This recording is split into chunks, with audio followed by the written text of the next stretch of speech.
TPCC బాధ్యతలను ఎవరు చేపట్టబోతున్నారు అనేది సర్వత్రా చర్చనీయాంశంగా మారిన నేపథ్యంలో కొంతమందేమో రెడ్డి సామాజిక వర్గానికి ఇప్పటికే తెలంగాణ మంత్రివర్గంలో ఎక్కువ మంది రెడ్లు ఉన్నారు కాబట్టి ఈసారి రెడ్డి సామాజిక వర్గానికి అవకాశం ఉండదు అంటూ కొంతమంది అభిప్రాయాన్ని వ్యక్తం చేస్తుంటే మరికొంతమంది మాత్రం ఈసారి బీసీ సామాజిక వర్గానికి చెందిన వారికి అవకాశం దక్కే పరిస్థితులు ఉన్నాయి అంటూ కొంతమంది రాజకీయ విశ్లేషకులు వారి శైలిలో విశ్లేషణ అందిస్తూ ఉన్నారు. ఈ నేపథ్యంలో ఈ అంశం మీద మనం విశ్లేషణ చేసుకునేటువంటి ప్రయత్నం చేద్దాం. ప్రస్తుతం మనతో పాటు ఉన్నారు ప్రముఖ రాజకీయ విశ్లేషకులు, ప్రముఖ సీనియర్ జర్నలిస్ట్ సిఎస్ రావు గారు. సార్తో మాట్లాడదాం.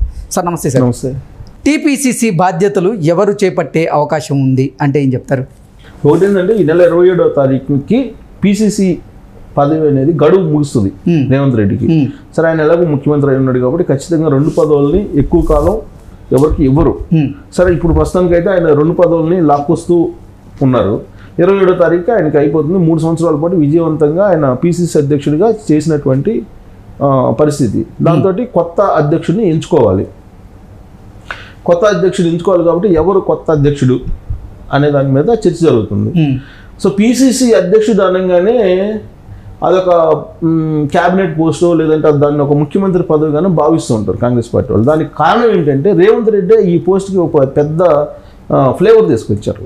ఒకనొక సందర్భంలో రేవంత్ రెడ్డి ఏమన్నారంటే, కేసీఆర్ ముఖ్యమంత్రిగా ఉన్న టైంలో కేసీఆర్ ఒక రాష్ట్రానికి ముఖ్యమంత్రి, ఒక జాతీయ పార్టీకి నేను రాష్ట్ర అధ్యక్షుడిని, అంటే ముఖ్యమంత్రి కన్నా నా పోస్ట్ పెద్దది అని చెప్పి రేవంత్ రెడ్డి తన పోస్ట్ని ఎలివేట్ చేసుకున్నారు బయట ప్రపంచానికి.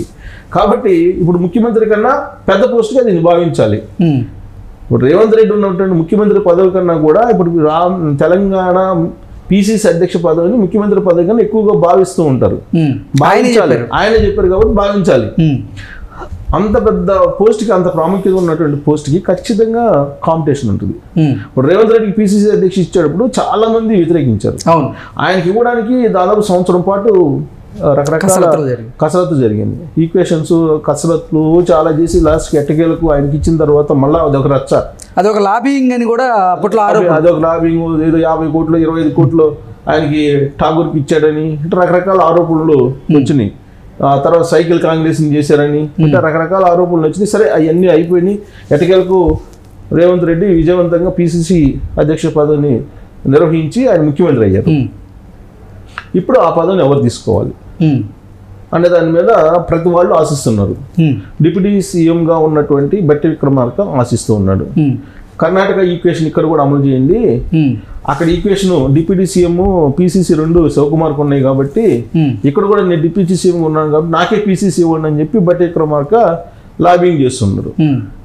కాదు డిప్యూటీ సీఎంగా అలాగే పీసీసీ 2 బట్టి విక్రమార్క ఎలా ఇస్తారు?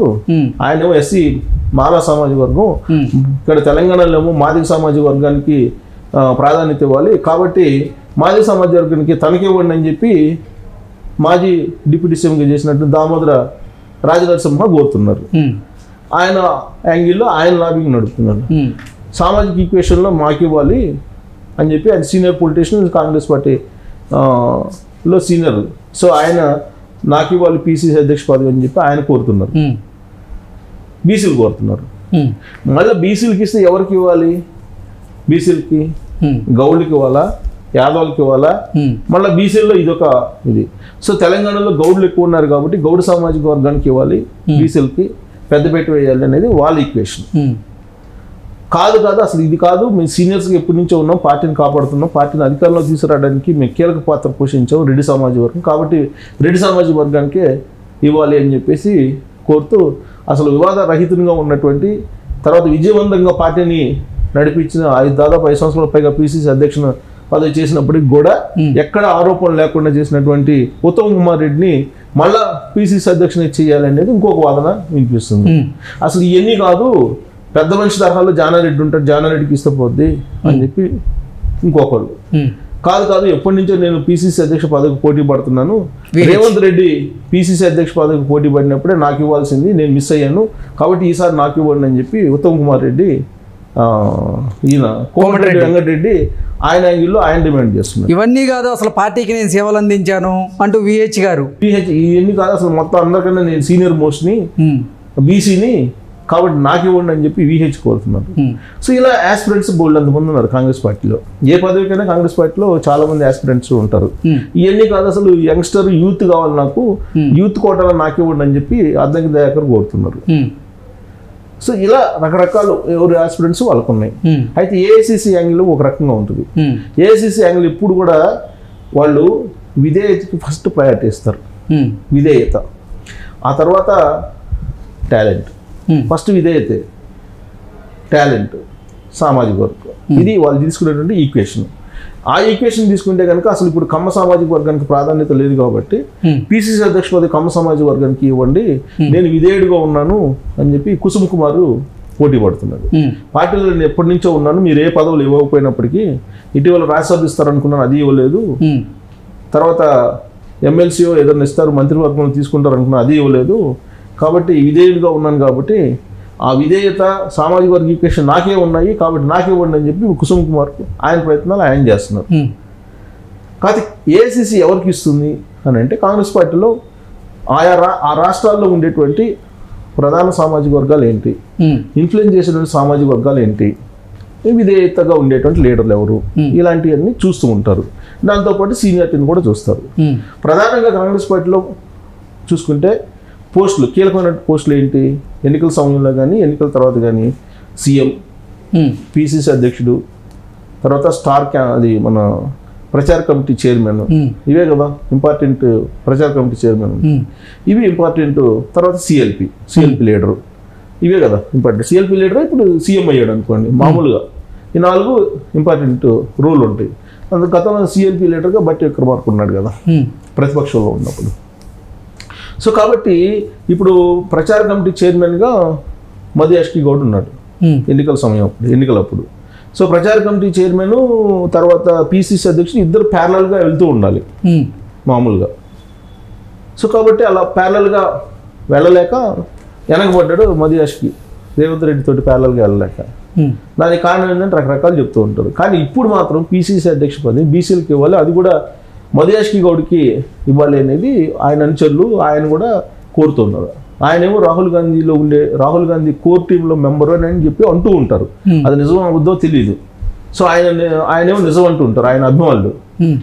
లేదు ఆయనకి రాహుల్ గాంధీ టీం నుంచి బయటికి పంపించారని కొంతమంది అంటుంటారు. రకరకాల ఆరోపణలతో బయటికి పంపించారని కొంతమంది అంటుంటారు. కానీ ఇప్పటికి కూడా రాహుల్ గాంధీ టీంలో ఉన్నాడు ఆయన అని అంటూ ఉంటారు. అందుకే ఆయనకి ఎమ్మెల్యేగా పోటీ చేసే అవకాశం వచ్చింది, లేదంటే వచ్చిండేది కాదు అనేది. బట్ ఇప్పటికే ఆయనకి నిజామాబాద్ నుంచి పోటీ చేయడానికి 2 సార్లు అవకాశం ఇచ్చారు. 2 సార్లు ఓడిపోయాడు ఆయన.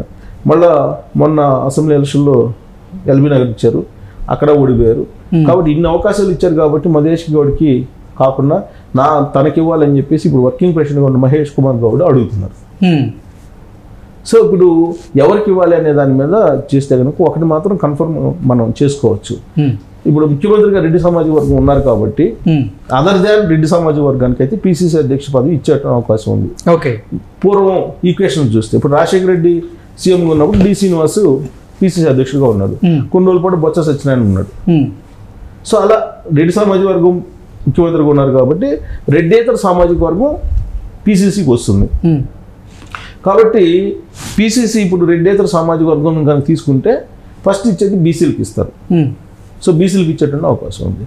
సో బీసీలకు కనుక ఇస్తే ఇక్కడ ఎవరికి ఇవ్వాలి అనేది తీసుకుంటే మధు యాష్కి గౌడ్ అనిపిస్తుంది, మహేష్ కుమార్ గౌడ్, వీళ్ళిద్దరిలో ఒకరికి. వీళ్ళిద్దరు యొక్క మొత్తం తీసుకుంటే కొంచెం ఢిల్లీలో కొంచెం లాబింగ్ బాగుండేది మధు యాష్కి గౌడ్ అని చెప్పి అంటూ ఉంటారు. ఆ యాంగిల్ తీసుకుంటే మధు యాష్కి గౌడ్కి వచ్చేటువంటి అవకాశం ఉంది. సో ఇదంతా కాదు, అసలు రేవంత్ రెడ్డికి లాబింగ్ నడుస్తుంది కాబట్టి ఇప్పుడు రేవంత్ రెడ్డి హవా నడుస్తుంది కాబట్టి రేవంత్ రెడ్డి ఎస్సీలకి ఇవ్వాలనేటువంటి ఒక ఆలోచన చేస్తే కనుక సంపత్కి ఇచ్చేటువంటి అవకాశం ఉంది. అద్దంకి దయాకర్ కన్నా కూడా సంపత్